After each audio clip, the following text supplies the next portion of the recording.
এ কুরবানি কোথা থেকে এলো, কিভাবে এলো, কোন জায়গা থেকে এলো আপনারা জানেন? হযরত ইব্রাহিম আলাইহিস নবী আলাইহিস সালামের জামানা থেকে কিভাবে কুরবানি এলো। হযরত ইব্রাহিম আলাইহিস নবী আলাইহিস সালামকে হযরত ইব্রাহিম আলাইহিস সালামের কলিজার টুকরা লাগতে জোগাড়, কলিজার টুকরা হযরত ইসমাঈল আলাইহিস সালাম, ইসমাঈলকে যখন নবী ইব্রাহিম আলাইহিস সালাম এত ভালোবাসতো, এত মহব্বত করতো, ফেরেশতারা বলল মাবুদ গো, আপনার নবী ইব্রাহিম হয়তো আপনাকে ভুলে গেছে, ভুলে গেছে। বলে কিরকম ভুলে গেছে? বলে আল্লাহ আপনার কোলে আপনার তোর সন্তানকে আপনাকে ভুলে গেছে। আল্লাহ বলে ফেরেশতারে, আমার ইব্রাহিম আমাকে ভুলতে পারে না। বলে আপনি পরীক্ষা করুন। পরীক্ষা করার জন্য আপনার ইব্রাহিম আলাইহিস সালামকে বলে ইব্রাহিম তুমি কুরবানি করো। বলে কুরবানি করা হয়ে গেল 100টি উট, কুরবানি হলো না। আবার স্বপ্নে বলে ইব্রাহিম গো, তোমার সব থেকে আদরের জিনিস, মহব্বতের জিনিস, সেটাকে তুমি কুরবানি করে দাও। তাহলে ইব্রাহিম আলাইহিস সালাম বললেন আমার সব থেকে আদরের জিনিস সেটা তো হলো আমার ইসমাইল আর একটা ঘোড়া। তাহলে আল্লাহ কোনটা চাইলেন? আল্লাহ আমার স্বপ্নে বলেন ইব্রাহিম তোমার সব থেকে লাগতে জোগাড় কলিজার টুকরা, নয়নের পুতুলি, তাকে তুমি কুরবানি দাও, কুরবানি দাও। কুরবানি দেওয়ার জন্য ইসমাইল আলাইহিস সালামকে নিয়ে গেলেন। বড় লম্বা কাহিনী, বড় লম্বা কাহিনী, কাহিনী গোটা বলতে গেলে রাত কেটে যাবে। আমি সংক্ষিপ্ত আপনাদেরকে বলি। ইব্রাহিম আলাইহিস সালাম যখন কুরবানি দেওয়ার জন্য ইসমাইল নবী আলাইহিস সালামকে মিনার ময়দানে নিয়ে গেলেন। মিনার ময়দান আপনারা হয়তো জানেন না, যারা হাজী সাহেব তারা কিন্তু জানে। রবিবার সেই দিন মিনার ময়দান, সেদিন ছিল আমাদের কাছে আরাফার রাত, আরাফার দিন। সেই দিন এত কঠিন দিন আরাফাত, আরাফার ময়দানটা এত কঠিন, এত কঠিন, এত কঠিন। হাজীদের পায়ে চপ্পল থাকে না, আর রোদের তাপমাত্রা ছিল 50, 55, 52 ডিগ্রি। ও মুসলমান গো, সেই দিন আরাফার দিন মানুষ সেদিন কান্দে যারা যার হয়ে যায়। আর সেই দিন আল্লাহর দরবারে যারা দোয়া করে, আল্লাহর দরবারে সেদিন দোয়া কবুল হয়ে যায়। আরাফার ময়দান ইসমাইল আলাইহিস সালামকে কুরবানি করার জন্য মিনার ময়দানে নিয়ে যাওয়া হলো। ফেরেশতারা আপনার ছোটরস্ত হয়ে গেল, ভয়ে তত্তর করে কাঁপতে শুরু করে দিয়েছে। ফেরেশতারা বলে আল্লাহ গো, ফেরেশতারা বলে আল্লাহ তুমি মানা করো তোমার নবী ইব্রাহিমকে, নচেত সে তার সন্তানকে কুরবানি করে দেবে। আমরা মনে করেছিলাম ইব্রাহিম আপনাকে ভুলে গেছে, কিন্তু ভুলে না, ভুলে না। আপনাকে তার জন্য, আপনার জন্য আপনি ওনার কলেজের সন্তানকে পর্যন্ত কুরবানি করে দিতে চায়। ও মুসলমান, ইব্রাহিম আলাইহিস সালামকে কুরবানি, ইব্রাহিম আলাইহিস সালামকে কুরবানি করার হুকুম দেওয়া হলো। তিনার সন্তানকে নিয়ে কুরবানি দিতে যাবে, কিন্তু আল্লাহ বলে ও শুনেলে তরোয়ার, ও তলোয়ার শুনেলে চাকু শুন। আমার ইসমাইল আলাইহিস সালামের গর্দান কাটা তো দূরের কথা, আমার নবী ইসমাইলের একটা পশম পর্যন্ত জানে না কেটে যায়। সুবহানাল্লাহ বলুন।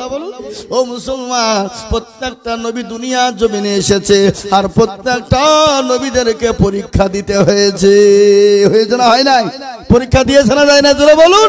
কাউকে আগুনে পোড়ানো হয়েছে, কাউকে মাছের পেটে ভরা হয়েছে। হযরত ইউনূস আলাইহিস সালাম একজন নবী ছিলেন, ছিলেন না? তাকে কতদিন মাছের পেটে রাখা হয়েছিল? তাকে 40 দিন মাছের পেটে ছিল। তারপরও আল্লাহকে ভুলে যায় না। আর একজন নবী ছিলেন নবী আইয়ুব আলাইহিস সালাম। ও মুসলমান, আল্লাহ রাব্বুল আলামিন আইয়ুব নবীকে এত অসুখ দিয়েছিল, এত অসুখ। আজকে আমরা কথায় কথায় বলি কি জানেন? কি বলি? কারো যদি অসুখ হয়, কারো যদি বড় ধরনের কোনো অসুখ হয়, বলে শালার ঠিক হয়েছে, শালা বড় পাপ করেছে। এ বল না, বল না, জোর বলুন, বলে শালা ঠিক আছে, শালা বড় পাপ করেছে, গ্রামে এত অন্যায় করেছে। এ বাবা, হযরত ইউসুফ কি বলে, আইয়ুব নবী আলাইহিস সালাম কে আল্লাহ এত বড় অসুখ হয়ে দিয়েছিল, সমস্ত শরীর পচে পচে পচে খুলে খুলে খুলে যখন পড়ে যায়, সমস্ত শরীরে যখন পোকায় জর্জরিত হয়ে যায়, মুখটা বাকি ছিল। কিছুদিন পরে মুখটা তো পোকা হয়ে গেল, গোটা জিহ্বা পর্যন্ত পোকা হয়ে গেল। আইয়ুব আলাইহিস সালাম আল্লাহকে বলেন, আল্লাহ গো, তুমি যেটা করো সেটাই ভালো, আল্লাহ তোমার উপর দিয়ে কিছু করার নাই। আল্লাহ আমি মনে করেছিলাম গোটা শরীরটা যখন তুমি শেষ করে দিলে, আমার মুখটা যখন ভালো ছিল, আমি মনে করেছিলাম এই মুখের দ্বারাতে আমি তোমার জিকির করব, আমি তোমার তাসবিহ করব, কিন্তু আল্লাহ তুমি আমার মুখটাকে পর্যন্ত শেষ করে দিলে, এতে আমার কোনো দুঃখ না। আল্লাহ তুমি যেটা ভালো চাও সেটাই তুমি করো। হযরত আইয়ুব আলাইহিস সালামকে আল্লাহ পরীক্ষা করেছিলেন, হযরত ইব্রাহিম নবী আলাইহিস সালামকে পরীক্ষা করেছিলেন, হযরত ইউসুফ আলাইহিস সালামকে পরীক্ষা করেছিলেন। ইউসুফকে পরীক্ষা করেনি? ইউসুফ আলাইহিস সালামকে কেমন পরীক্ষা করা হয়েছিল আপনারা জানেন, বড় লম্বা কাহিনী। ইউসুফ নবী আলাইহিস সালামের ভিতরে তার 11টি ভাই ছিল। কয়টা ভাই? জোরে বলুন। তার সন্তান, তার বাবার নাম ছিল কি? জোরে বলুন। ইয়াকুব আলাইহিস সালাম। গজল আছে না? ইয়াকুব নবী বাস করিতে কিনারে, সবার চেয়ে বাসতেন ভালো ইউসুফকে। এক রাত্রি হবে দেখাই ইউসুফকে, শামসুরজু সব সেজদা করেন তাহাকে। ও মুসলমান শুনে নিন, ইউসুফ আলাইহিস সালাম স্বপ্নে দেখলেন, তার পিতার কাছে গিয়ে বললেন, তিনার পিতার নাম ছিল ইয়াকুব আলাইহিস সালাম। ইয়াকুব আলাইহিস সালাম, ইয়াকুব আলাইহিস সালাম বললেন, বেটারা তুমি যে স্বপ্ন দেখেছো, এই স্বপ্নের কথা কাউকে কোনোদিন বলবে না। কিন্তু ইউসুফ তো ছোট ছেলে, সে তো ছোট বাচ্চা, সে তো কিছু বুঝে না। সে তো আপনার ছোট ভাই সমস্ত ভাইদেরকে বলেছে। ইউসুফ আলাইহিস সালামের আব্বাজান ছিলেন তিনি নবী, তিনি কিন্তু বুঝতে পেরেছেন স্বপ্নের মাধ্যমে যেটা দেখেছে তার মানে হলো ইউসুফ আলাইহিস সালাম একদিন বাদশা হবে, একদিন বড় নবী হবে, একদিন মিশরের গভর্নর হবে, মিশরের সব থেকে বড় দামি মানুষ হবে, সব থেকে পয়সাওয়ালা হবে, আর সমস্ত মানুষ তাকে সিজদা করবে, তাকে কি করবে? তাকে পূজা করবে। ইউসুফ আলাইহিস সালামের ভাইরা বুঝতে পেরে গেলেন, বড় লম্বা কাহিনী। তাকে মারার জন্য কত রকম ছলনা তৈরি করলেন, ছক তৈরি করে ইয়াকুব আলাইহিস সালামের কাছ থেকে তাকে নিয়ে যেতে চায়, কিন্তু ইয়াকুব নবী তাকে যেতে দেবে না। কিন্তু দেখবেন বাপ মার কাছে সমস্ত ছেলে কিন্তু সমান, ঠিক না? কথা কর না কেন? কিন্তু কিছু কোন সন্তানের উপরে বাপ মায়ের একটা আকর্ষণ বাড়ে না, বাড়ে না? তার দিকে ধ্যান একটু বেশি থাকে না, থাকে না? কথা কন। যেমন বাপের, অধিকাংশ বাপের বড় বেটার দিকে টান থাকে, আর অধিকাংশ মায়ের সে আবার ছোট ছেলের দিকে টান বেশি থাকে। কি বুঝছেন আপনারা? বলুন ঠিক কিনা? কথা বলেন না আপনারা? কিন্তু মা বাবার কাছে সবই সমান। এটা কাটলো যেটা ব্যথা, এটা কাটলো ততটাই ব্যথা, ঠিক না বেঠিক? কিন্তু তার মধ্যে ভালো মন্দ বাছাই করে তো নাকি? কিন্তু ইয়াকুব আলাইহিস সালাম যেতে দেবে না। কিন্তু ঝলে বলে কায়দা কৌশলে ইউসুফ নবীকে নিয়ে গেলেন। নিয়ে যাওয়ার পরে তারা মেরে ফেলার চিন্তা ভাবনা নিলেন। কিন্তু তার একজন ভাই ছিল, বড় ভাই, কিন্তু বড় ভাইয়ের নাম হলো ইয়াহুদা। কি জোরে বলুন? সে কিন্তু মারতে দিল না। তাকে মারতে দিল না, বলে ওকে ফেলে দে, কুয়াতে ফেলে দে। কুয়াতে ফেলে দিয়ে বাপকে বলবো, গিয়ে তাকে বলবো সে বাঘে খেয়ে নিয়েছে। বাপের কাছে মিথ্যে কথা বলবে, কিন্তু নবীদের কাছে মিথ্যে কথা বললে ধরতে পারে না, জোরে বলুন, কথা কন না কেন? ধরে ফেলতে পারে। কেন? মেয়ে নবীদের কাছে আপনার বেহাইন ক্যামেরা আছে। বেহাইন ক্যামেরা মানে কি জানেন? যেটা হলো সিসি ক্যামেরা, জোরে বলুন ঠিক কিনা? সিসি ক্যামেরা বুঝেন না? এই আপনার ওটাকে বেহাইন ক্যামেরা বলা হয়, যাকে বলা হয় সিসি ক্যামেরা। সিসি ক্যামেরার অর্থ কি? মানে কি? গোপনীয় জিনিসকে চুরি করতে গেলে ধরা পড়ে যাবে, টিপে বেরিয়ে যাবে, তাই না? কোন পোশাক পরেছিল, কোন দোকানে চুরি করেছিল, কজন এসেছিল, এরকম করে সুইচে টিপন দেয় আর আপনার কম্পিউটারের মাধ্যমে খুঁজে বের করে লাইলা। এখন আপনি ডাকাতি করতে যান সোনার দোকানে, তারপরে ব্যাংকে চুরি করতে যান, যদি আপনি ধরা না পড়েন তো কি বলছি? ধরা পড়বেন। এটা সিসি ক্যামেরা। এবং প্রতিটি নবীদের কাছে সিসি ক্যামেরা ছিল না যারা বলুন?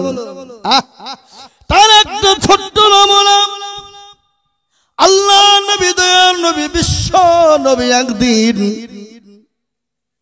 মসজিদে নববীতে সাহাবাদেরকে বললেন, ওরে আমার সাহাবারা, আগামী অমুক দিন তোমরা সমস্ত মানুষকে তোমরা এক জায়গায় একত্রিত করবা, মসজিদে নববীতে জমা করবা। ভালো করে শুনবেন, আল্লাহ নবী সেই দিন বয়ান করবে, হকের ওপরে বয়ান হবে, হুকুকুল্লাহ আর হুকুকুল ইবাদ। দুটো জিনিস আছে, একটা হলো হুকুকুল্লাহ আর একটা হুকুকুল ইবাদ। হুকুকুল্লাহ হলো আল্লাহর হক, কেউ যদি নষ্ট করে দেয় আল্লাহ ইচ্ছা করলে তাকে ক্ষমা করে দিতে পারে, মাফ করতে পারে। কি গো, আল্লাহ ক্ষমা করতে পারে না? জোরে বলুন। আল্লাহ মাফ করতে পারে না? ইচ্ছা করলে ক্ষমা করে দিতে পারে। আল্লাহর হক কোনটা? আপনারা বলেন দেখি, কে আছেন? আল্লাহর হক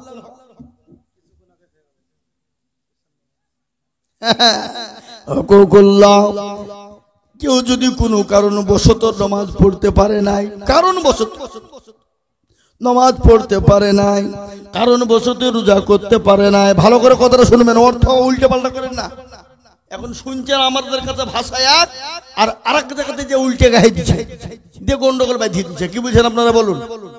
মৌলবি বলেছে পেঁয়াজ লেনা দেনা হারাম, আরো বক্তব্য তো শুনেছে মৌলবি বলেছে পেঁয়াজ লেনা দেনা হারাম। বাড়িতে যে বকে বলছে খবরদার গোস্ত পেঁয়াজ দিবিনি, কেন গো? কালকে আইজুল মৌলবি বলেছে পেঁয়াজ লেনা দেনা হারাম, কিন্তু মৌলবি আইজুল তো পেঁয়াজ বলেনি, বিয়াজ বলেছে। বিয়াজ মানে পণ, পণ মানে যৌতুক, যৌতুক মানে শ্বশুরের কাছে টাকা লওয়া। বুঝতে পারলেন না? একটা অক্ষরের কত রকমের মানে হয়, একটা অক্ষরের কত মানে হয়, এটা মৌলবীরা ছাড়া বলতে পারবে না।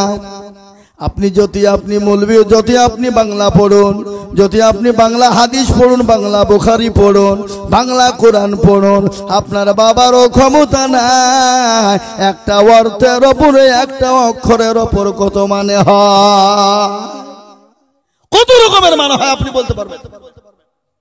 দুটো অক্ষর, একটার নাম হলো কালবুন আর একটার নাম হলো কলবুন। কালবুন আর কলবুন, ভালো করে শুনবেন, দুটি কিন্তু কাপ, একটা হলো বড় কাপ আর একটা হলো ছোট কাপ। কপ আর কাপ। কালবুন মানে হলো কুত্তা আর কলবুন মানে হলো দিল, যেটা হলো সেনা। পার্থক্য হলো না? কথা কন। লাবানুন আর লাবিনুন, লাবানুন আর লাবিনুন। লাবানুন মানে হলো দুধ আর লাবিনুন মানে হলো কাঁচাইট। এখানে পার্থক্য একটা, সেটা হলো জের এবং জাবারের। বুঝতে পারলেন না? তাহলে একটা অর্থের মানে কত হয় আপনি আপনি বলতে পারবেন না। বাংলা পড়ে ক্ষমতা নয় বলার। আজকে আমাদের দেশে কিছু যুবকরা বাংলা শিখেছে, বাংলা পড়েছে, বাংলা হাদিস নিয়ে তারা মনে মনে মনে করছে আমি সব জাননেওয়ালা গামছাওয়ালা।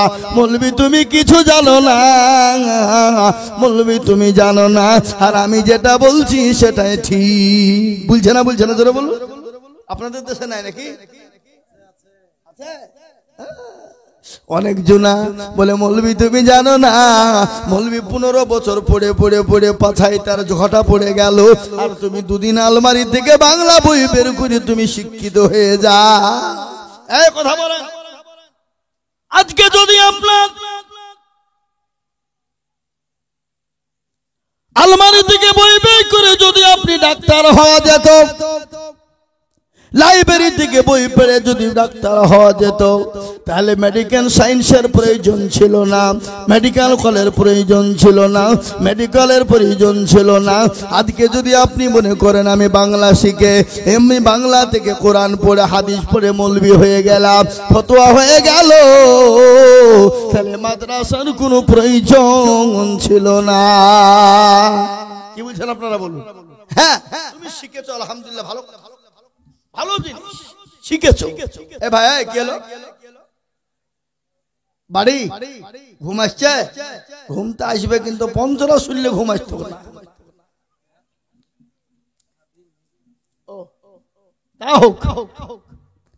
তাহলে কি হলো? হিন্দু ভাই হোক আর মুসলমান ভাই হোক, এটা আমাদের এমন একটা সমাজ যে কেউ বসতে পারে, পারে না? পারে না জোরে বলুন। কোন হিন্দু ভাই যদি আসে আমরা তাদেরকে ওয়েলকাম জানাবো, সাধুবাদ জানাবো, সাদরে গ্রহণ করব, বুকে টেনে নিব, কলিজাতে ভরে নিব, নিব না? কথা কন না কেন? ঠিক কিনা? এটা কার আদর্শ? এটা নবীজির আদর্শ। এটা নবী বলেছে কোন জাতিকে গালি দিও না, কোন জাতির উপর আঘাত করো না, কোন জাতির সঙ্গে খারাপ মন্তব্য করো না, কোন জাতির সঙ্গে খারাপ আচার আচরণ করো না। এর ইসলাম শিক্ষা দিয়েছে, ঠিক না বেটি? আমি আপনাদেরকে শোনাবো, আপনারা বসেন। আমার নবীর আদর্শ অন্য জাতির সঙ্গে কি ব্যবহার করেছে সেটা আপনাদেরকে বলবো। বলবো, শুনবেন তো নাকি? ইনশাআল্লাহ শোনাবো। বিশ্ব নবী দয়াল নবী হক সম্পর্কে বয়ান করার জন্য মসজিদে নববীতে সমস্ত মানুষকে ডাকলেন। হুকুকুল্লাহ আর হুকুকুল ইবাদ। হুকুকুল্লাহ হলো আল্লাহর হক, কেউ যদি নষ্ট করে দেয় আল্লাহ তাকে ক্ষমা করে দিতে পারে, মাফ করে দিতে পারে। কিন্তু হুকুকুল ইবাদ কেউ যদি নষ্ট করে, যতক্ষণ পর্যন্ত বান্দা ক্ষমা না করবে, ওগো হাজি, ওগো গাজী, ওগো নামাজি, আল্লাহ ততক্ষণ পর্যন্ত তোমাকে ক্ষমা করবে না। হুকুকুল ইবাদ এটা আমাদের ভিতরে আছে না নাই? হুকুকুল ইবাদের আছে না নাই? হুকুকুল ইবাদ কাকে বলে আপনারা জানেন তো? হুকুকুল ইবাদ কাকে বলে? কে বলতে পারবেন? একজনা বলেন। জানে কিন্তু ভয়ে বলবে না। সব জানে, বাই চান্স যদি বলতে গিয়ে ভুল হয়ে যায় নাকি? কথা কন না, ঠিক কিনা? মুসলমান হুকুকুল ইবাদ সেটা হলো বান্দার হক। বান্দার হক কি? মানুষকে ঠকিয়েছে, ভাইকে ঠকিয়েছে, বোনকে ঠকিয়েছো, ফুপুকে ঠকিয়েছো, বিটিকে ঠকিয়েছো, ভাগিনাকে ঠকিয়েছো, এতিমের মালকে লুটপাট করেছো, ভাই হয়ে ভাইকে ঠকিয়ে বাপের কাছ থেকে জমি লিখে নিয়েছো, ভাই ভাই মিল দিয়ে বোনকে ঠকিয়ে জমি লিখে নিয়েছো, বোনকে পয়সা দাও নাই, জমি দাও নাই, বাড়িখান পর্যন্ত লিখে নিয়েছো। আর ওই হাজি গিয়ে কাবা শরীফের যায় নামাজে পেড়ে দিয়ে নামাজ পড়ছে আর বলছে আল্লাহ আমাকে জান্নাত দাও। আর আল্লাহ বলছে হাজি একবার মর, তোর আমি 12টা বাজাবো দেখবি, মর, আয় মরে দেখ। বোনকে ঠকালছিস, বিটিকে ঠকালছিস, ফুপুকে ঠকালছিস, ভাইকে ঠকিয়েছিস, ভাগিনেকে ঠকিয়েছিস, চুরি করে সব লোক জমি গেলা লিখে নিয়েছি, এরকম লোক আছে না নাই? কথা কয় না? আছে। বুঝা যা রে বোঝায় না রে, তারে বোঝায় কে? আর না বুঝা যে হো হো করে তাকে ভূতে ধরেছে। ও মুসলমান দরদি, আল্লাহর কাছে কি জবাব দিবা? বোনের জমি হক করে নষ্ট করে নিয়েছ। বিশ্ব নবী মসজিদে নববীতে আপনার হক সম্পর্কে বয়ান করেন। আল্লাহ নবী বললেন, ও সাহাবারা, আমি হয়তো দুনিয়া জমিনে বেশি দিন বাঁচবো না, শরীরটা আমার ভালো করে না। সাহাবারা শোনো গো, তোমরা যদি আমার কাছে কেউ হক পেয়ে থাকো, আমি নবীর সামনে তোমরা বলো, আজকে আমি তোমাদেরকে হক পরিশোধ করে দেব। কি মানেন নবী তিনি? সুবহানাল্লাহ বলুন। আল্লাহ কোরআনে বলেছেন, খুলুন কোরআন, আল্লাহ বললেন, লাকাদ কানা লাকুম ফি রাসূলিল্লাহি উসওয়াতুন হাসানা। আমার আল্লাহ আমার নবীকে এত সুন্দর চরিত্রবান করে বানালেন, এত আখলাকওয়ালা নবী বানালেন, এত চরিত্রবান নবী বানালেন, এত সুন্দর নবী বানালেন, দুনিয়ার জমিনে কোনোদিন আর বানাবে না, কিয়ামত পর্যন্ত আর এরকম নবী হবে না। হবে গো? কথা বলুন, হবে? হবে না? বিশ্ব নবী দয়ার নবী হক সম্পর্কে বয়ান করতে গিয়ে বললেন, কেউ যদি আমার কাছে হক পাও বলো, আমি আদায় করব। সাহাবারা চুপ হয়ে গেলেন। একজন সাহাবা তিনি দাঁড়িয়ে গেলেন, বলে, ইয়া রাসূলুল্লাহ, ইয়া হাবিবাল্লাহ, ও আল্লাহর নবী, আপনি হক আদায় করবেন বলেছেন। বলে, হ্যাঁ। বলে, আমি আপনার কাছে একটা হক পাই, আপনি আমার ওই হকটা আপনাকে আদায় করতে হবে। সাহাবাদের চোখ মোটা হয়ে গেছে। আরে এই বেটা কয় কি রে? নবীর কাছে আমার হক চাই, এই বেটা কয় কি? আচ্ছা বলুন তো, নবীকে সাহাবারা নিজের জীবনের থেকে বেশি ভালোবেসেছেন না বাসেন নাই? কথা কন না কেন? নিজের জীবনের থেকেও বেশি আল্লাহর নবীকে ভালোবেসেছেন, তারা হলো সাহাবারা। আর আমরা একজন সাহাবার সমস্ত পৃথিবীর আলেমগুলা যদি একদিকে হয়, একজন সাহাবার যত সমতুল্য হবে? কথা কন না কেন? হবে? হবে না। আর আমাদের দেশের ভালোবাসা কিসে? কি ভালোবাসা? এ ভালোবাসা নয়। সমস্ত সাহাবাদের চোখ গলা মোটা হয়ে গেল। এ বেটা কয় কি? নবীর কাছে আবার হক চাই। আল্লাহ নবী বিশ্ব নবী নবী বললেন, ও সাহাবারা তোমরা চুপ, সে কি হক পাবে আমি তাকে দেখতে চাই। আল্লাহ নবী বললেন, সাহাবা বলো তুমি কিসের হক তুমি চাও? বলে, নবী গো, আপনি আমাকে মাফ করবেন, ক্ষমা করবেন। আমি বলার সাহস পেতাম না, আপনি আমাকে বলেছেন, আর আমি যখনই বলবো সাহাবারা ভয়ে কথা বলবে না। কেন আপনি জানেন আপনার সামনে সাহাবারা গলা উঁচু করে কথা বলবে না। গলা উঁচু করে কথা বলবে না। সাহাবারা নবীকে এতটাই ভালোবাসতেন, নবীর আওয়াজের উপরে তারা আওয়াজ কোনোদিন করে নাই। আর আমাদের দেশে প্রসাব করে পানি নিতে জানে না, মদখোর, গাঁজাখোর, চুল্লুখোর, হেরোইনখোর, মৌলবীর সঙ্গে তর্ক করে, মৌলবীর সঙ্গে খারাপ ব্যবহার করে, ইমামের সঙ্গে খারাপ ব্যবহার করে। মদখোর, তারিখোর, গাঁজাখোর, চুল্লুখোর, ওরা তো বাপের বেটা নয়, ওরা হলো বাপের জারদ সন্তান, ওরা হলো বাপের কুলাঙ্গার সন্তান। আলেম ওলামার সঙ্গে খারাপ ব্যবহার করে, আলেম ওলামার সঙ্গে খারাপ আচরণ করে, আলেম ওলামার সঙ্গে অন্যায় অত্যাচার ও জুলুম করে, তারা বাপের সন্তান নয়, তারা হলো বাপের জারদ সন্তান, তারা হলো বাপের কুলাঙ্গার সন্তান। বুঝতে পারলেন না? পারলেন না আমার কথাটা? যদি বাপের সন্তান তারা হয়, তারা কোনোদিন আলেম ওলামার সঙ্গে খারাপ ব্যবহার করবে না, করতে পারে না। যদি আলেম ওলামার সঙ্গে খারাপ ব্যবহার কেউ করে, জানতে হবে তার জন্মের দোষ আছে। কি বলছেন আপনারা বলুন?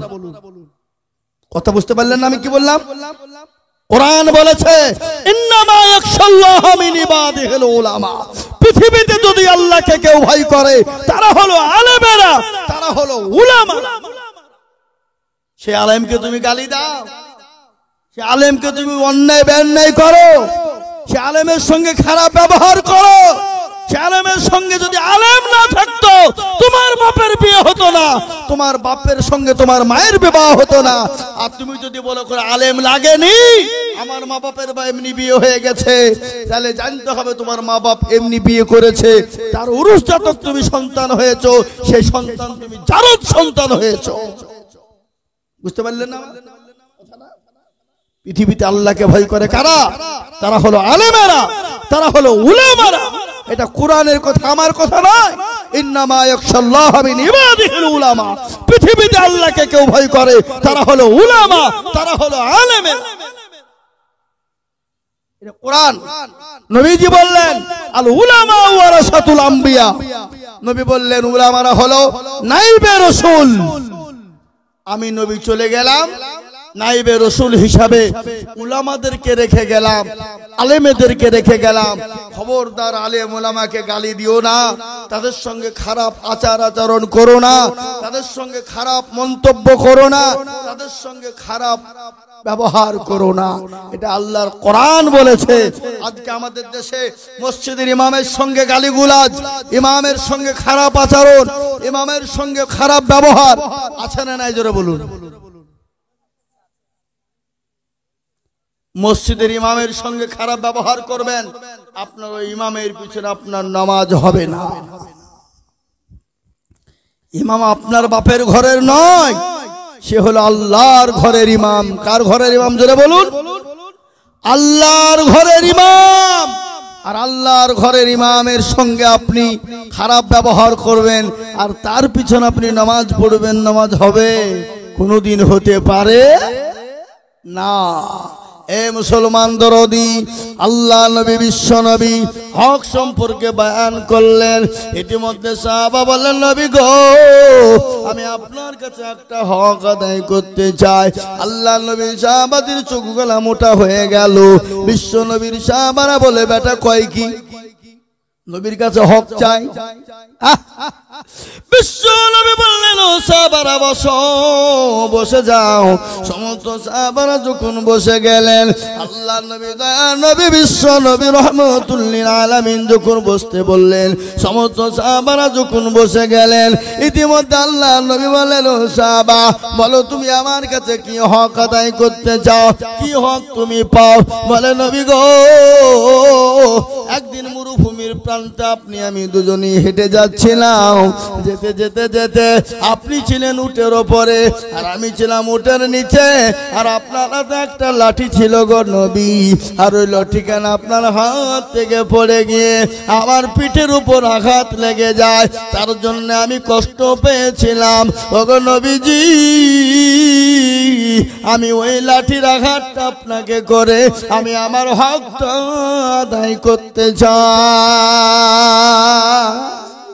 কথাটা ভালো করে বুঝবেন।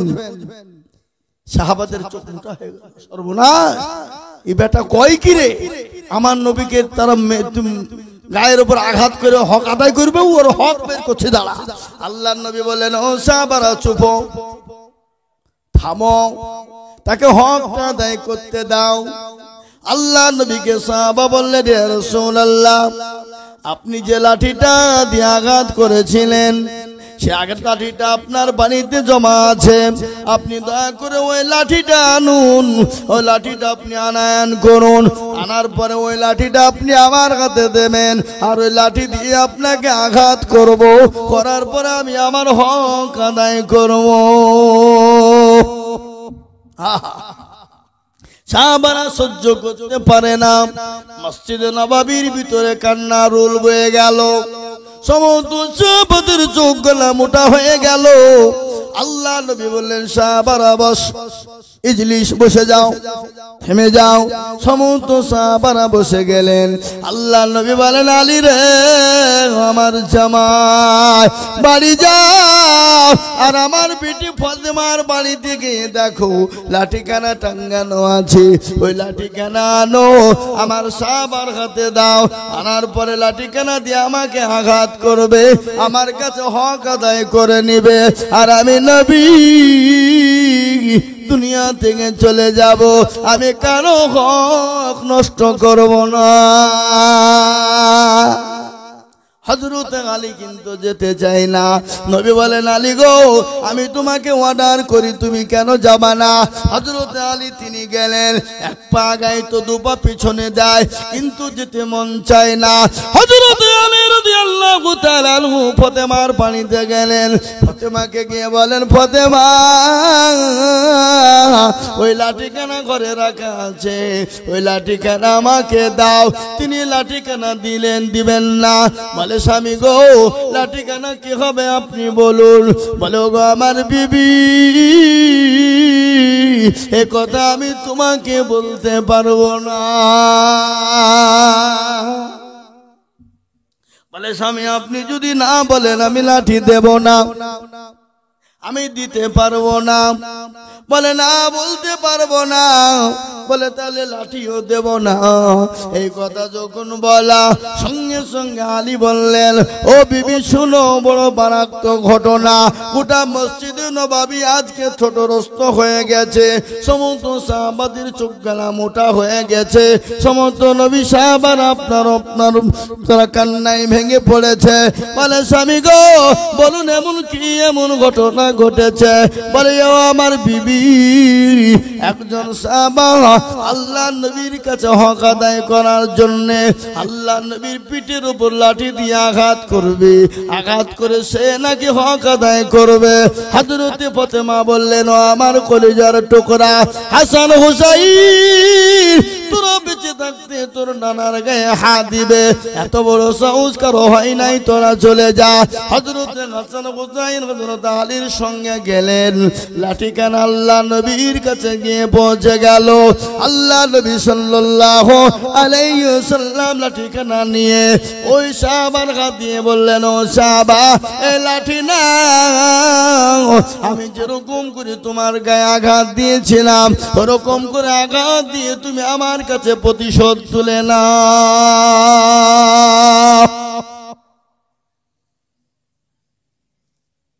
সমস্ত সাহাবারা অবাক। সমস্ত সাহাবাদের সামনে বিশ্ব নবী বললেন, তুমি বসে যাও তোমরা। সমস্ত সাহাবা চুপ হয়ে গেল। আল্লাহ নবী সাহাবার হাতে লাঠিখানা দিলেন। আল্লাহ নবীকে বললেন, ইয়া রাসূলুল্লাহ ওস্তাকি মাফ করবেন, ক্ষমা করবেন। বলে, নবী গো সেই দিন মরুভূমির প্রান্তে আমি যখন উট টানছিলাম, সেদিন আমার গায়ে কোনো পোশাক ছিল না, আমি খালি গায়ে ছিলাম, আর ওই লাঠির আঘাতটা আমার খালি গায়ে অবস্থায় লেগেছে। ওগো নবীজি আপনার গায়ে আজকে কাপড় রয়েছে, আমি তো আপনার কাপড় থেকে অবস্থায় আঘাত করতে পারবো না। ওগো নবীজি আপনার শরীর থেকে পোশাকটাকে খুলুন, আপনি খালি গায়ে হয়ে যান, আপনার গায়ে যেন কোনো কাপড় না থাকে।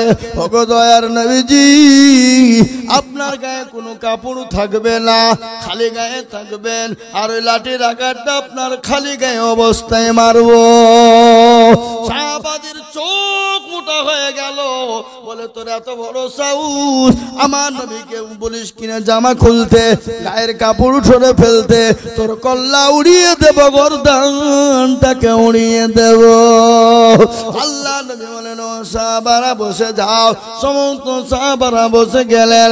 আল্লাহ নবী নবী বিশ্ব নবী রাহমাতুল লিল আলামিন নিজের কাপড় খানা যে কুনি খুলেছেন, ওই সাহাবা লাঠিখানা ফেলে দিলেন। ফেলে দেওয়ার পরে নবীকে পেছন থেকে জড়িয়ে ধরে আল্লাহ নবীর মোহরে নবুয়তের মধ্যে চুমো দিয়ে দেয়। জোরে বলুন সুবহানাল্লাহ। আল্লাহ নবীকে বললেন, নবী গো আমার বহুদিনের জল্পনা কল্পনা, ওগো নবীজি আপনার পায়ের তলে আমার জীবনটা কুরবানি হয়ে যাক, আমার মা বাপ কুরবানি হয়ে যাক গো নবী। আমি আপনাকে মারতে পারি, আপনার গায়ে আমি আঘাত করতে পারবো না। ওগো নবীজি আমার বহু দিনের জল্পনা কল্পনা, আপনার পেছনে একটা মোহরের নবুয়ত রয়েছে। ওগো নবীজি আপনার ওই মোহরের নবুয়তে চুমু দেওয়ার জন্য এই পরিকল্পনাটা আমি সাজিয়েছি। ওগো নবী আপনি আমাকে ক্ষমা করে দিবেন, আপনি আমাকে মাফ করে দেবেন। আল্লাহ নবী দয়ার নবীর পেছনে মোহরের নবুয়ত ছিল, আর ওই মোহরের নবুয়তের দ্বারাতে আল্লাহ নবী পেছনের জিনিস দেখতে পেতেন। ওটাকে বলা হয় বেহাইন ক্যামেরা, ওটাকে বলা হয় সিসি ক্যামেরা। বুঝতে পারলেন কথাটা কি বললাম? এই বুঝতে পেরেছেন না পারেননি? হ্যাঁ হু কিছু করে না, ঘুমাইছেন? ও মুসলমান দরদি, এ ছিল সাহাবাদের জিন্দেগি। আল্লাহ নবীকে সাহাবারা নিজের জীবনের দিকে বেশি ভালোবেসেছেন। আল্লাহ নবীর সাহাবারা শোনেন আর একটু ঘটনা।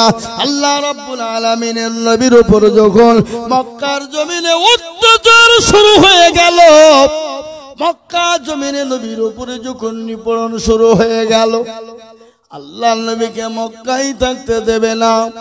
আল্লাহ বলেন, নবী গো আপনি মক্কা ছেড়ে মদিনার পথে চলে যান।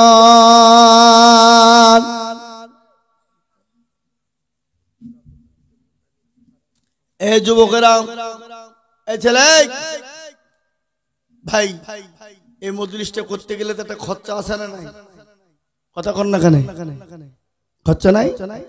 প্যান্ডেল খরচ, মাইক খরচ ইত্যাদি খরচ। তো এই দেশের যুবকেরা একটা রুমাল নিয়ে যাচ্ছে মা বোন বাবজি ভাইদের কাছে, আপনার যে যেরকম পারবেন একটু সহযোগিতা করুন। কই কারা করছিল, কারা করছিল, কই উঠো উঠো উঠো, গামছাটা নেন, গামছা নিয়ে ঘোরেন, গামছাটা নিয়ে যে যা পারবেন এই গামছাতে দেন। মা বোনদের কাছে এখন নিয়ে যান, এখানে খানলেন, দুইখান দুই জায়গা নেন, দুইখান দুই জায়গায় নেন, দুইখান দুই জায়গায় দেন ভাই। দিনের স্বার্থে দিলে, ইসলামের স্বার্থে দিলে কটা নাকি হবে? 5টা। কি 5টা? এই 5টা নাকির অধিকারী আপনি হবেন। দিন জিন্দা হবে, ইসলাম জিন্দা হবে, কোরআন জিন্দা হবে। কি বুঝতে পারলেন না ভাই? আপনাদের কাছে রুমাল নিয়ে যাচ্ছে, ওই খালি ঘুরে বেড়াচ্ছে, চাওয়া চাও চাও।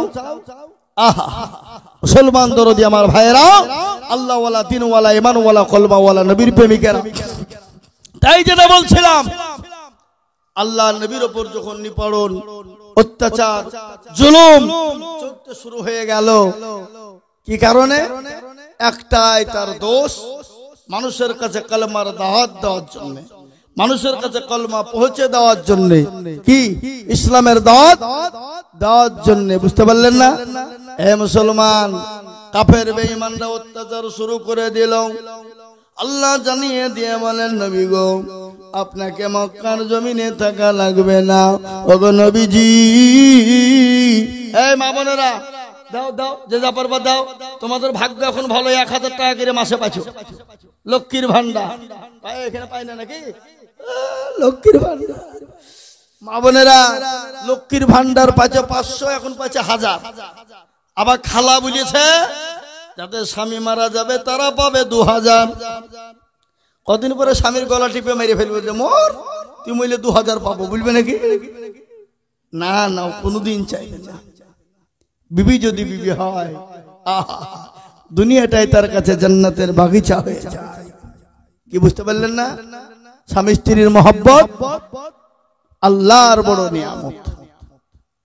যে বাড়িতে স্বামী স্ত্রীর মধ্যে মহব্বত নাই, ভালোবাসা নাই, প্রেম প্রীতি নাই, আদর মায়া কি স্নেহ মায়া সব নাই, সে বাড়িটা কোনোদিন ভালো হতে পারে না। স্বামী স্ত্রীর মহব্বত আল্লাহর বড় নিয়ামত। আহা, মা আয়েশা রাদিয়াল্লাহু তাআলা আনহা বর্ণনা করছেন, আমার বাড়িতে কোনোদিন খাবার হতো, কোনোদিন হতো না। আমার রাসূল একদিন, দুদিন, 3 দিন বাড়িতে না থাকা, বাড়িতে এসে দেখতেন খাবার না হলেও আমার সঙ্গে এত সুন্দর ব্যবহার করতেন, তিনি নিদর্শন দিয়ে গেছেন। মা আয়েশা রাদিয়াল্লাহু তাআলা আনহা বললেন, বাড়িতে কোনোদিন যদি ভালো মন্দ হতো, আমি যেটা খেতাম রেখে দিতাম আমার রাসূল, সেইটা তুলে তিনি খেতেন। কি মহব্বত, কি ভালোবাসা, এটা নবীজির নিদর্শন। জি, আর দেখিয়ে গেছেন নবীজি। আর কি, মা আয়েশা রাদিয়াল্লাহু তাআলা আনহা যে গ্লাসে পানি পান করতেন, আমার রাসূল দয়ার নবী, বিশ্ব নবী, মানবতার দূত, সরকারে দো আলম মা আয়েশা রাদিয়াল্লাহু তাআলা আনহা বলছেন, আমার রাসূল সেই জায়গায় গ্লাসে মুখ লাগিয়ে পানি খেতেন। আলহামদুলিল্লাহ বলুন, কি মহব্বত, কি ভালোবাসা। আর আমরা স্বামী স্ত্রী এখন আটো খেতে লজ্জাবোধ করি, খারাপ মন করি, করি না জোরে বলুন। আল্লাহ নবী সাল্লাল্লাহু আলাইহি ওয়াসাল্লাম তার নবী বলে গেলেন, স্বামী স্ত্রীর মহব্বত আল্লাহর বড় নিয়ামত। ও মায়েরা বোনেরা, তোমরা কান করে শুনে নাও, তোমার স্বামীর পায়ের তলে তোমার জান্নাত। আল্লাহ রাব্বুল আলামিন যদি না থাকতেন, পৃথিবীর কাউকে যদি সেজদা করা হতো, আল্লাহ নবী বললেন বিশ্বের সমস্ত নারীকে হুকুম দেওয়া হতো, তাহলে তোমরা তোমাদের স্বামীর পায়ের তলে তোমরা সেজদা করো। স্বামী কি জিনিস? বিশ্ব নবী বলে গেলেন, মহিলারা দুনিয়ার জমিনে 4টে কাজ করবে। কয়টা জোরে বলুন? কটা? 4টে কাজ করবে। মা বোনেরা যদি দুনিয়ার জমিনে 4টে কাজ করে যেতে পারে, আল্লাহ জান্নাতের 8টা দরজা দিয়ে ঢুকবে। পৃথিবীর জমিনে কেউ তাদেরকে দুনিয়ার থেকে, পরকালে কেউ তাদেরকে জান্নাত থেকে বঞ্চিত করতে পারবে না। কিন্তু 4টে কাজ করতে হবে। কেউ যদি করে যায়, এই 4টে কাজ করে গেলে পৃথিবীর কেউ তাদেরকে জান্নাত থেকে আটকাতে পারবে না। 4টে কি? আমার মা বোনেরা সকলেই জানেন। 4টে কাজ হলো, 1 নম্বর হলো নামাজ। 1 নম্বর নামাজ। নামাজটা কিভাবে পড়বে, কি করে পড়বে, কোথায় পড়বে, কোন জায়গায় পড়বে? আমার মা বোনেরা শোনো, তোমাদেরকে নামাজ পড়তে হবে টাইম বাই টাইম, ওয়াক্ত বাই ওয়াক্তে পড়বে, টাইমে টাইমে নামাজ আদায় করবে। আর নামাজটা ঘরে পড়বে, নির্জনে পড়বে। কোথায় পড়বে? ঘরে পড়বে, টাইমে পড়বে। কিন্তু এখন তো আমার মা বোনেরা নামাজই পড়ে না। কি মনে হয় পড়ে? একদিন পড়ে তো 2 দিন পড়ে না, 2 দিন পড়ে তো 5 দিন পড়ে না। হিসাব করে দেখতে গিয়ে দেখা যায় মাসে তারা 20 দিন পড়ে না, 10 দিনও পড়ে কেউ পড়ে না। ঠিক না? ও আমার মায়েরা বোনেরা, আল্লাহ নবী বললেন, মহিলা যদি 5 ওয়াক্ত নামাজ সুন্দরভাবে আদায় করে, টাইম বাই টাইমে আদায় করে, আল্লাহর জান্নাতের যে কোনো দরজা দিয়ে প্রবেশ করবে। মা ও আমার বোনেরা, 1 নম্বর হলো নামাজ, 2 নম্বর হলো রোজা। আমার মা বোনেরা, 2 নম্বর তোমরা রোজা পালন করবা, শ্যাম পালন করবা, আল্লাহ জান্নাতের 8টা দরজা দিয়ে ঢুকবা। পৃথিবীর কেউ তোমাদের কাটকাতে পারবে না। আল্লাহ বড়, আল্লাহ বড়, এক আল্লাহর ইবাদত করো। 3 ফরজে গোসল করো, 4 ফরজে ওযু করো, 5 ওয়াক্ত নামাজ পড়ো, 6 ওয়াক্তে রাসূল শোনো, 7 যোগ ভয়ঙ্কর 8 জান্নাত সোনার ঘর। যদি চাও বাঁচতে চলে যাও গাছতে, আর করো না ভঙ্গি, চলে যাও টঙ্গি। যদি করো আজরাইল চলে যাও কাটরাইল। মুসলিম আমার নাম, ইসলাম আমার গাড়ি, আর জান্নাত আমাদের বাড়ি। বুঝতে পারলেন না? আমার মায়েরা, আমার বোনেরা, 2 নম্বর রোজা পালন করবা। 3 নম্বর আল্লাহর নবী বললেন, ভালো করে শোনো ও আমার মায়েরা, জননীরা, বোনেরা, 3 নম্বর তোমরা স্বামীর খিদমত করবা, স্বামীকে ভালোবাসা দিবা, স্বামীকে মহব্বত করবা, স্বামীর সঙ্গে খারাপ ব্যবহার করবা না, স্বামীর সঙ্গে খারাপ আচরণ করবা না। কি জিনিস? স্বামীর সঙ্গে কোন রকম খারাপ ব্যবহার করা যাবে না, খারাপ আচরণ করা যাবে না। কোন বিবি যদি মারা যায়, স্বামী যদি সার্টিফিকেট দেয়, বলে আমার বিবি আমাকে ভালোবাসতো, আমার বিবি আমাকে মহব্বত করত, বিশ্ব নবী বললেন ওই নারী আল্লাহর জান্নাতের 8টা দরজা দিয়ে প্রবেশ করবে।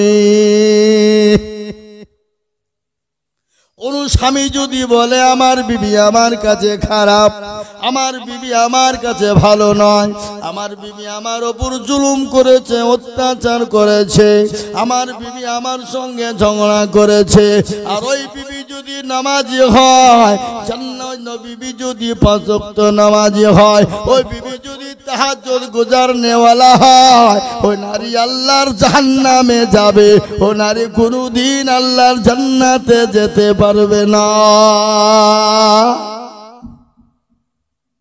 আমি বড় মহব্বতের জিনিস।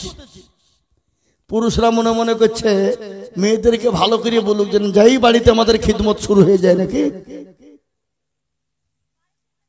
হ্যাঁ, না, খালি বিবি ভালোবাসবে তা নয়, স্বামীও বিবিকে ভালোবাসতে হবে। কোরআন বলেছে হুন্না লিবাসুল লাকুম ওয়া আনতুম লিবাসুল লাহুন্না। তোমার বিবি তোমার কাছে পোশাক স্বরূপ, তোমার স্বামী তোমার কাছে পোশাক স্বরূপ। খালি একজনের খিদমত নিলে হবে? বিবি তার স্বামীর খিদমত করবে, স্বামী তার বিবির খিদমত করবে। বিবির কিছু হয়ে গেলে স্বামীর বুক ফেটে যাবে, কলিজা ফেটে যাবে। আর বিবির স্বামীর যদি কিছু হয়, বিবির কলিজা ফেটে যাবে, বিবির জান ফেটে যাবে। একেই বলে মহব্বত, একেই বলে ভালোবাসা। কি বুঝলেন? বুঝতে পারলেন না আমার কথাটা? যেমন আপনার কাছে, আপনার বিবির কাছে আপনি খিদমত নেবেন, আপনার বিবিরও যদি কোনো অসুখ বিসুখ হয়, আপনাকে খিদমত করতে হবে। এটা ইসলাম বলেছে। ইসলামের ভিতরে কোনো বৈরাগ্যতা নাই। ইসলাম পরিষ্কার পরিচ্ছন্ন। ইসলামের ভিতরে দল পার্টি, মেজরিটি মাইনরিটি নাই। ইসলাম পরিষ্কার পরিচ্ছন্ন। বুঝতে পারলেন না? একজনকে প্রাধান্য দেবে, আর একজনকে দেবে না। ইসলাম বলে না, না, উভয় পক্ষ প্রাধান্য পাবে। স্বামী তার বিবিকে ভালোবাসা দেবে, বিবি তার স্বামীকে ভালোবাসা দেবে। এটা ইসলাম শিক্ষা দিয়েছে। কি ইসলাম, কি পরিষ্কার! ইসলাম যে অধিকার দিয়েছে বিশ্বের কোন জাতি দিতে পারেনি, কোন ধর্ম দিতে পারেনি। ও মুসলমান দরদি, ইসলামের মতন অধিকার কোন ধর্মের মানুষ দিতে পারে নাই এবং কিয়ামত পর্যন্ত দিতে পারবে না। ইসলাম কেমন পরিষ্কার পরিচ্ছন্ন শুনেলেন আমার মায়েরা, বোনেরা, শুনেলাম। আজকে বেঈমান কাফের মুশরিকরা বলে ইসলাম নারীদেরকে অধিকার দেয় না, ইসলাম নারীদেরকে স্বীকৃতি দেয় না, ইসলাম নারীদেরকে অধিকার দেয় না। আপনারা বুঝতে পারছেন আমার কথা? তো এর কথা বলে না, বুঝতে পারলেন না? কথাগুলো ভালো করে শুনেন। ইসলাম নারীকে কতটা অধিকার দিয়েছে। আজকে অন্য জাতি বেঈমানরা বলে ইসলাম নারীকে অধিকার দেয় না। ইসলাম যে অধিকার দিয়েছে বিশ্বের কোন জাতি দিতে পারে না, কিয়ামত পর্যন্ত দেবে না। আমার নবী, বিশ্ব নবী যখন মক্কাতুল মুকাররমা, মদিনাতুল মুনাওয়ারা, মক্কায় যিনি আগমন করলেন, সেই জামানায় মা বোনদেরকে কি করা হতো? আমার মা বোনদের একটা আপনার অসুখ হয়, মাসিক অসুখ, যেটা হলো হলো পিরিয়ড হয়, মা বোনদের একটা পিরিয়ড হয়। আর এই পিরিয়ডটা যদি না হতো আপনি আমি সেদিনই কেউ দুনিয়াতে জন্ম হতো না। বুঝতে পারলেন না? কথা বলছেন না কেন? মা বন্ধু পিরিয়ডটা যদি না হতো আপনি আমি সেদিনই প্রধানমন্ত্রী, রাষ্ট্রপতি, মুখ্যমন্ত্রী, এমএলএ, এমপি, রাজা, বাদশা কেউ দুনিয়াতে মুখ দেখতে পেত না। সে জামানায় যখন মা বোনদের পিরিয়ড হতো কাফের বেঈমানরা মা বোনদেরকে জঙ্গলে ফেলে দিত, গর্তে ফেলে দিত। আমার নবী বিশ্ব নবী নারীদেরকে গর্ত থেকে টেনে তুলে, জঙ্গল থেকে টেনে তুলে আমার মা বোনদেরকে নারীর সিংহাসনে বসিয়ে দিয়েছে। মা আয়েশা রাদিয়াল্লাহু তাআলা আনহা একদিন পিরিয়ড হয়েছে, আমার বিশ্ব নবী দয়ার নবী মা আয়েশা রাদিয়াল্লাহু তাআলা আনহার উরুর উপর মাথা দিয়ে শোয়া। ও মা বোনেরা ভালো করে শুনবা, আল্লাহ নবী বিশ্ব নবী বলছেন মা আয়েশার উরুর উপর মাথা দিয়ে শোয়া। আল্লাহ নবীর মাথা কানা, মা আয়েশা তিনি মাথা হিলিয়ে দেয়, চুলগুলো আস্তে আস্তে কি করে টানে আপনার মেসেজ করে দেয়। মসজিদে নববীর মা আয়েশার ঝুপড়ি ঘর ছিল। আমার মায়েরা বোনেরা, 3 নম্বর হলো স্বামীর খিদমত, 4 নম্বর তোমরা পর্দা করবা। ও মা বোনেরা, পর্দা বিহীন হবা না, আর পর্দা বিহীন হলে জাহান্নামে যেতে হবে। আমার মা বোনরা, এই 4টে কাজ যদি দুনিয়া জমিনে করে যায় আল্লাহর জান্নাতে যে কোনো দরজা দিয়ে প্রবেশ করবে। আল্লাহ আমাদের সকলকে নামাজি, মুত্তাকিন, পরহেজগার, দিনদার, ইমানদার বানার তৌফিক এনায়েত করুন। বল আল্লাহুম্মা আল্লাহুম্মা আমিন। ভাই, আমি আমার বক্তব্য দীর্ঘায়িত করতে চাই না, রাত্রি 11:30 বেজে গেছে।